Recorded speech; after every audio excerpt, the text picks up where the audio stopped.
We have been here 2 weeks, and I haven't felt like writing before since that first day. I am sitting by the window now, up in this atrocious nursery, and there's nothing to hinder my writing as much as I please, save lack of strength. John is away all day, and even some nights when his cases are serious. I'm glad my case is not serious, but these nervous troubles are dreadfully depressing. John does not know how much I really suffer. He knows there's no reason to suffer, and that satisfies him. Of course, it is only nervousness. It does weigh on me so, not to do my duty in any way.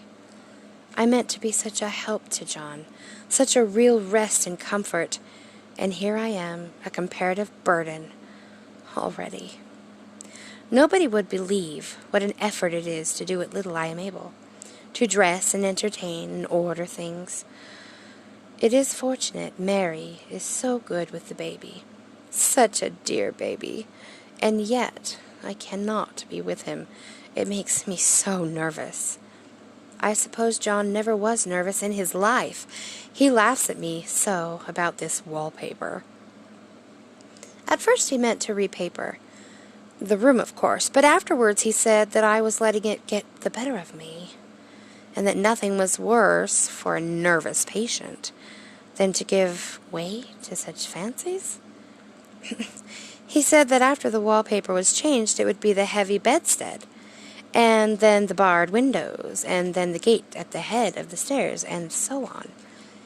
You know the place is doing you good, he said, and really, dear, I don't care to renovate the house just for a 3-month rental. Then do let us go downstairs, I said. There are such pretty rooms there. Then he took me in his arms and called me a blessed little goose, and said he would go down cellar if I wished, and have it whitewashed into the bargain. But he is right enough about the beds and the windows and things. It is as airy and comfortable a room as anyone need wish, and of course I would not be so silly as to make him uncomfortable just for a whim. I'm really getting quite fond of the big room, all but the horrid paper. Out of one window I can see the garden, those mysterious deep-shaded arbors, the riotous old-fashioned flowers and bushes and gnarly trees. Out of another I get a lovely view of the bay and a little private wharf belonging to the estate. There is a beautiful shaded lane that runs down there from the house. I always fancy I see people walking in these numerous paths and arbors, but John has cautioned me not to give way to fancy in the least. He says that with my imaginative power and habit of story-making, a nervous weakness like mine is sure to lead to all manner of excited fancies, and that I ought to use my will and good sense to check the tendency. So I try. I think sometimes that if I were only well enough to write a little, it would relieve the press of ideas that rest in me, but I find I get pretty tired when I try. It is so discouraging not to have any advice, any companionship about my work.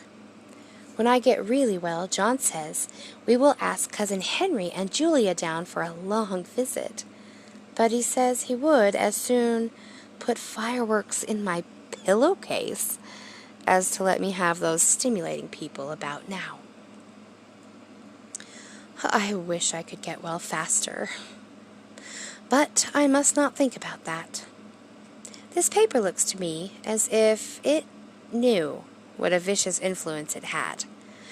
There is a recurrent spot where the pattern lolls like a broken neck and 2 bulbous eyes stare at you upside down. I got positively angry with the impertinence of it and the everlastingness. Up and down and sideways they crawl, and those absurd unblinking eyes are everywhere. There is one place where 2 breaths didn't match, and the eyes go all up and down on one line, one a little higher than the other. I never saw so much expression in an inanimate thing before, and we all know how much expression they have. I used to lie awake as a child and get more entertainment and terror out of the blank walls and plain furniture than most children can find in a toy store. I remember what a kindly wink the knobs of our big old bureau used to have. And there was one chair that always seemed like a strong friend. I used to feel that if any other things looked too fierce, I could always hop into that chair and be safe. The furniture in this room is no worse than inharmonious. However, we had to bring it all from downstairs. I suppose when this was used as a playroom, they had to take the nursery things out, and no wonder. I never saw such ravages as the children have made here.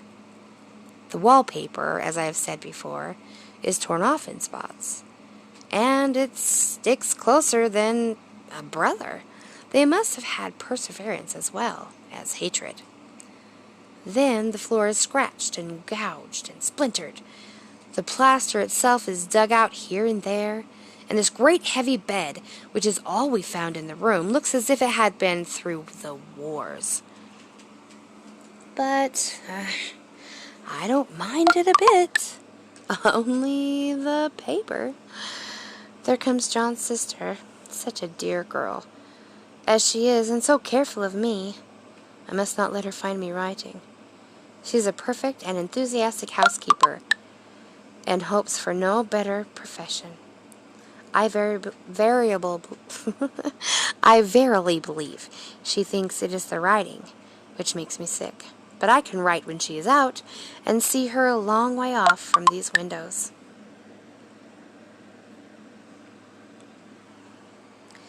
There is one that commands the road, a lovely shaded, winding road, and one that just looks off over the country, a lovely country too, full of great elms and velvet meadows.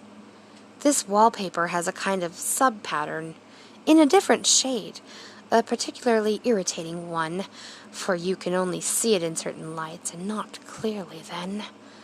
But in the places where it isn't so faded and where the sun is just so, I can see a strange, provoking, formless sort of figure that seems to sulk about behind that silly and canopous front design. There's Sister on the stairs.